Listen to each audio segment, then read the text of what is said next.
perfect, Jenna. I've just opened a bottle.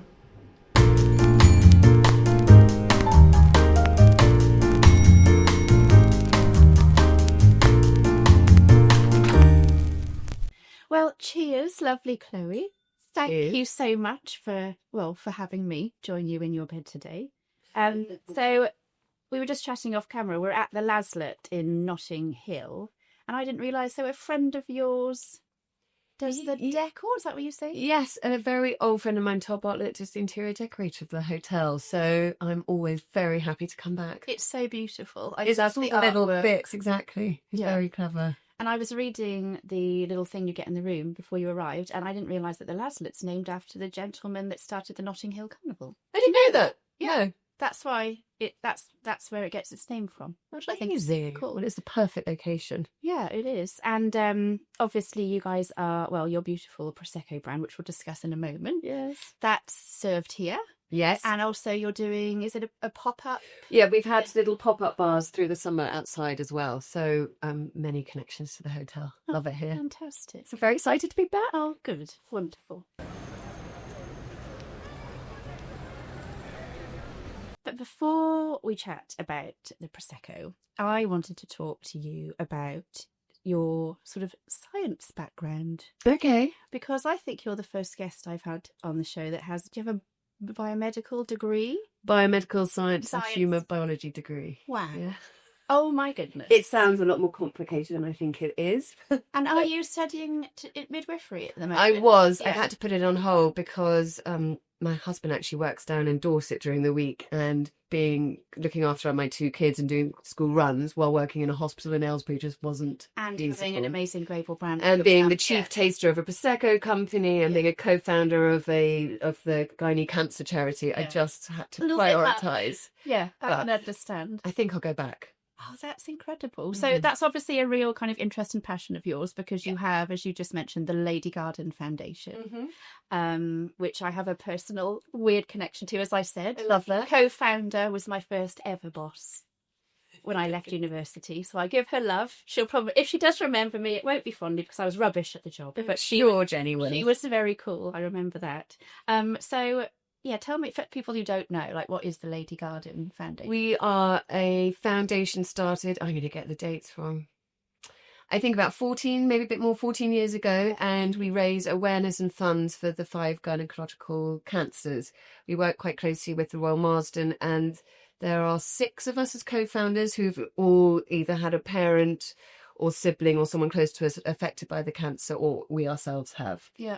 And yeah. I'm there because of that. I'm kind of very interested in female sexual health and kind of trying to champion it. We've actually got a campaign at the moment going on called "Get Your Granny to Say Fanny." Get your granny to say Fanny. Yes, which is we're hoping to. We're putting it on TikTok, and I'm got to try and work out how to do some sort of prank call to my mother and say, "Mummy, what granny? What rhymes with granny?" Oh, you're gonna try and get it. Yeah. But you know, in America, fanny is bum, which I find very confusing. Yes, but also, fanny pack. Yeah, they say fanny pack, which as a child, I'm still, as an adult, I find very amusing. I get giggles. Well, good for you, because I was obviously doing research for this, chatting with you today, and I saw on the Lady Garden website you were saying you want to take the private out of private parts. Yes. Break down that taboo. Break down the taboos. I mean, when we started the charity, I really couldn't say vagina or speak about things like smear tests without blushing intensely. And now I can happily talk about it for hours.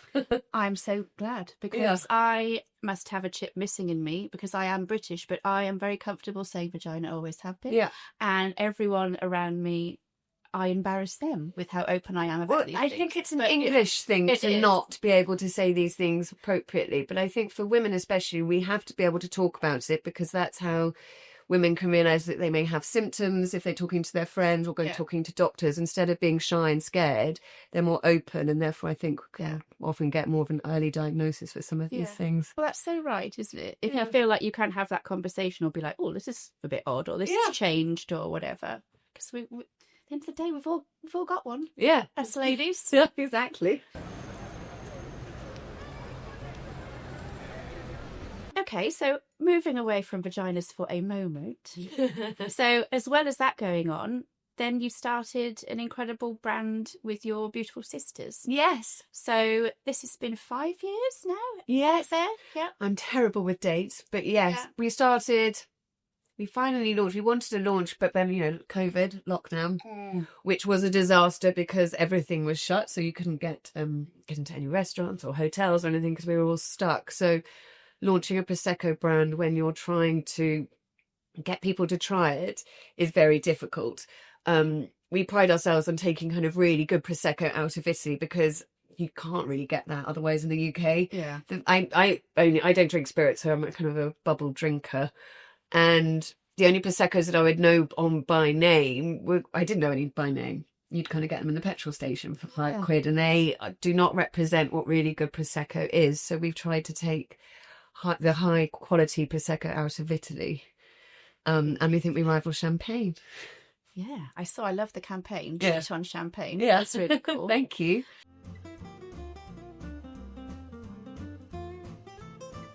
So the whole sort of concept I read, which I love so much, you were saying that you wanted to work with your sisters. You're obviously very close, which is lovely. And there is a ritual around how you guys enjoyed Prosecco together. So kind of where did the seed of the idea came from? And tell me about that sort of ritual. Well, we've always wanted to work together, but being sisters, we are also quite individual. And so we had to try and find something that we would work on that we all would enjoy together. So, fashion wouldn't work or something like that because we're all kind of very different. And we are all, well, Cara not so much anymore because she doesn't drink, but that's why we have our non-alcoholic. Yes. And we always used to kind of celebrate or commiserate with Prosecco in Italy on holidays, or even, let's say, if we ever stayed in a hotel getting room service with our pasta and mashed potato and a glass of Prosecco, it feels kind of decadently dull. No, I can't wait to give it a go. Actually, on that, shall we? Do you are.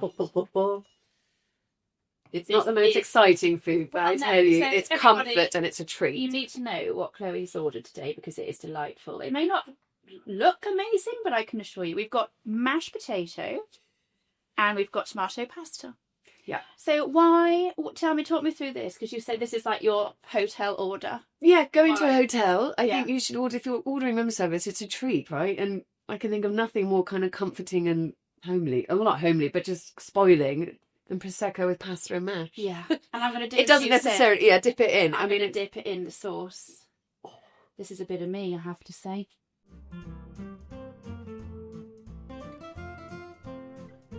Cara doesn't drink anymore. Mm-mm. So the ritual has shifted somewhat. But that's why you cleverly brought out the 0% recently. Which is wonderful. So is that kind of like a passion project for Cara specifically, or is that something that was always in the kind of pipeline? I think she really pioneered it. We're also doing ready-to-drink cans, which makes it kind of much more accessible to more people. They're different flavoured cocktails, but also one of those is also non-alcoholic. So bringing it all back together again. So we're hoping we just launched that this summer. Amazing. It was quite handy for Glastonbury. Oh, I can imagine. I worked out that I could fill my pockets with kind of 4 cans in each. So I was just wandering around. It was very Evenly balanced. Yes, exactly. Yeah. But also kind of, spreading the love. Yeah. Spreading the Delevingne love around the festival. Has it been well received, the 0%? Very. Yeah. There's Very. such a market for that now, and I read a line on the website where it's like you can show up 100% even if you're drinking 0%, and I think that's such a beautiful line. Yeah, thank you. I think also a lot of the non-alcoholic brands tend to have a lot of added sugar, so even when you drink them, you wake up the next day with a sugar hangover. That is so we don't have any added sugar. We're organic, so you should still be able to drink it to make it feel special, but without the headache the next day. Yeah. And as you said, lots more people are choosing to not drink, whether it be forever or just for a small amount of time. So we just wanted to spread the love to everyone. Yeah. And also, I think that in British culture, this is a naughty thing about us. Like, drinking is so ingrained in our culture that I think for a period of time, if someone wasn't drinking, there'd be like a bit of a taboo around that, which Exactly. is so backward, isn't it? And so with our 0%, you wouldn't even necessarily know. It looks exactly the same. But also, just because you don't drink shouldn't mean that you can't celebrate. Exactly. So get the pretty bottle, have it in a pretty glass, or make a cocktail with it. Yeah. You shouldn't be punished for not drinking alcohol. Yeah. Probably be praised. Exactly. I think it's shifting now, isn't it? I think people are more kind of accepting of that, and that of course is a personal choice and it should be celebrated. But when I was pregnant and I didn't drink at all, I remember vividly just having soft drinks but in a beautiful glass with nice garnish. Oh, exactly. So it felt like rather than just your sparkling water or your exactly. A bit boring. And the bottle is divine. I'm a real sucker for branding, I have to say. Thank you. I love the logo, which I understand is Poppy's beautiful penmanship. That is Poppy's handwriting. Cara's and our penmanship is terrible, so that was an easy decision to make when we were designing. And then we also have our pink, which is pink with a silver. Yeah, so I was going to say, with the three of you being so heavily involved in the brand, like, are you finding that different personality traits and skills come to the surface, and like what part do you all look after? I'm chief taster. Oh, I love that. Self-approved. Yeah. And I adore that role. I can imagine. But it's been nice working together. We've kind of realised that some of us are kind of have skills that we didn't know that we had. But to be honest, just because, my sisters kind of travel a lot more than I do or live in other places around the world, it's just nice being able to spend more time together. Not that we needed any more reason to. We kind of all adore each other and love to be together as much as possible. But this is something like we have to do, Yeah. Has it changed the way that you interact with one another as sisters in any way, would you say? Not really. We are incredibly close, and I think just we'd do anything for each other. So no, we're still. That's the same. We haven't had a single fight or anything about this. Oh my God! I know. I'm really close to my sister, but I don't know if the same would be said if we went into business together. Maybe it is good that we don't all necessarily then live in the same place, because a lot of our meetings, etc., have to be done via Zoom. And do you have to set that boundary where, like, right, this is a business meeting versus this is us just having a catch up? Yes, Poppy's quite good at that. But we've also got another, our CEO also founded the company with us. And so we can't, it's not, if it was just the three of us, it might become a bit messier. The boundaries would be blurred. But he's very good at making sure that we stick to our schedule. Yes, that's good. You need that, I guess. Yeah. I mean, as I was saying to you off camera, I grew up in a household of predominantly females. I went to an all-girls school. My mum's one of three girls. I'm just got me and my sister. And without necessarily being conscious of it, I think I've been more conscious of it in later life. Like, I think it's really framed and made me who I am as a person. Maybe I'm not frightened to say vagina because of that, because I grew up surrounded by them. That works. So it wasn't. I mean, how would you say that your upbringing, having your sisters and having that bond, is it sort of shaped you? It gives one a certain self-confidence, I think, when both my sisters are my ride or dies. They mean everything to me, but knowing that I've got them behind me means that I have more confidence to kind of go out in the world and try and do more things, I think. Yeah. It's a wonderful support to have, to know that you've got that behind you. Yeah. Which I'm very grateful for. And I call my sister several times a day, I have to say, with any minor or major. Oh, exactly, the minor things. Yeah. Yes, I had to talk to Cara yesterday about my dog being on heat and what do they do. So we had a long conversation about doggy nappies. So that was, she's quite au fait about the dog thing. Yeah, she's got dogs at home, right. And so so we literally talk about everything at very random times of the day. It's just, we're always there for each other. And that's what keeps you connected, even if you're not physically close as well, I guess. My sister is a few years older than me, and she left home when I was still quite young. So I haven't actually geographically lived close to her for many, many years.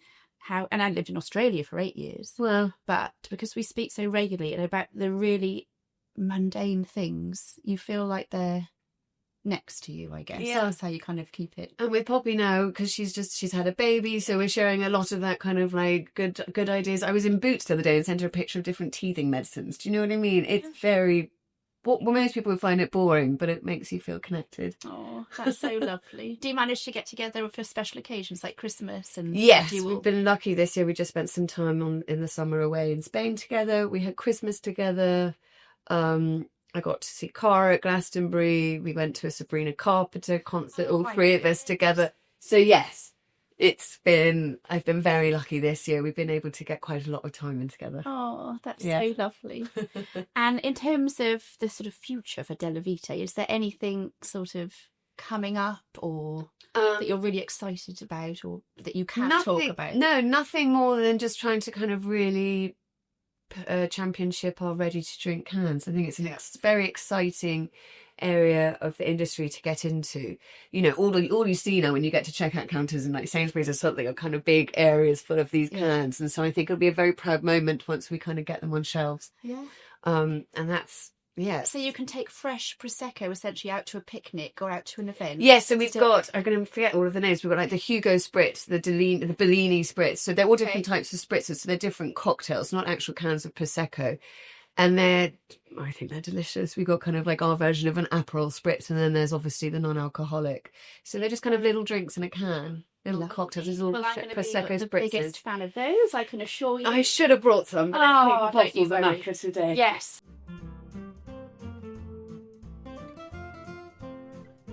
Now, I do have a little challenge for you if you're up for it. And I was wondering if you would be game to prank one of your lovely sisters today. Yes. So I thought if you're up for it, we could give them a call with a business idea for Delevingne and see if they would be up for it. Now, intrigued. Forgive me while I just regardez the notes, but we've had good fun coming up with a few little scenarios. So I thought maybe you could pick one. Okay. And we could call one of the girls and see what they think. Oh, I hope they're awake. Yeah. So they are. The first one, we call one of the girls and say that the new editor of Vogue, the team have called and they want to do a collab with you guys. But you have to be posing naked in a bath of Prosecco for the Christmas issue. They may know the new editors, so I'm wondering if that wouldn't work. They wouldn't. There's no way you come to me first. Okay, fair enough. Okay, but I like it. Like the concept. Park that one maybe. So Jeremy Clarkson's team at Diddley Squat Farm, they want to do a collab with a beer and beef flavoured Prosecco.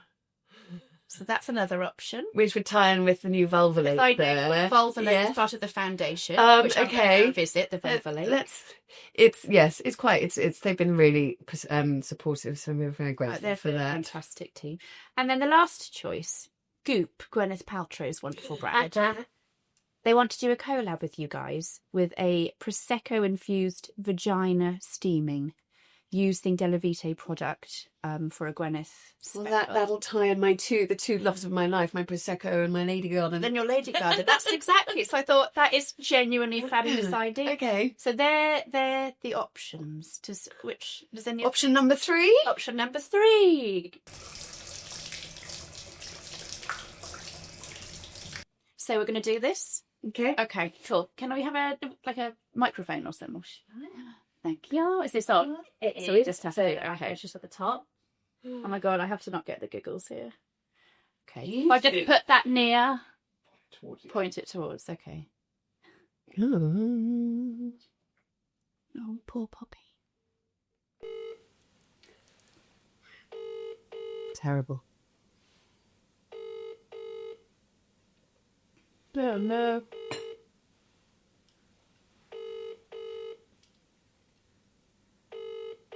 This doesn't seem hopeful. Is she normally a first? See, when I call my sister, she Hi, Jenny, you alright? Baby, can I just ask you something really quickly? Yes. I just had this call from Lady Garden, and they want to know if we would consider doing a collab with Goop, doing a Prosecco-infused vaginal steaming thing. I'm sure we would, but I would just got a chat with I would chat with Delevingne about this, maybe. Yeah, would you be up for but like advertising it as well? Prosecco-infused vaginal steaming. Prosecco-infused vaginal steaming. Ooh, it's an interesting one. Is it with Goop? Did you say? Yes, with Goop, Delevingne, and Lady Garden. So it's like my 3 loves. Yeah, I don't see why not. Oh, good. Love our vaginas. Yeah. Even if we didn't want to look after our vaginas. I agree. Fabulous. Yeah. Okay, great. I love you. Thank you. Just wanted an opinion. Okay. I love it. Love you, bye. Love you, bye. So yes, that's a go. Oh, we're manifesting it. Oh my god, I actually feel bad now because I feel like when you call her and be like, "Babes, that was a prank," she's gonna be like, "Ah." But she's like, yeah, how can I say no? My favourite line was just like, "I love our vaginas. I love our Prosecco and I love our vaginas. It's the marriage made in heaven." There you go. You had it here first. You are such good sport. Can we get that back to you? Then I went. Oh, that's brilliant. So, Gwyneth Paltrow, if you're watching this, you heard it here first, okay? Oh my god, I'm going to have to explain that to you You're later. Fabulous. And I spelt tomato in my new dressing gown. Oh no. Oh god. Oh, it was worth it. Yes. Okay, brilliant. So I really look forward to that infusion in a Cotswold spa soon. I'm not so sure about it myself. No. Poppy seems very game. I'll have to mention it to the team later. I love how she said talk to Della Vite about it. I'm like, oh, I don't. So right, you are Delevingne, Della. Right, okay. Oh, yeah, so yes from me. Oh, well, what good sports you are. That's brilliant. And I couldn't think of the better bringing it all together, as you say, your three loves. Your sisters' vaginas, Lady Garden and Delevingne Prosecco. On that final choose. Thank you so much. You've been a blast. That's been great. Yeah. Thank you.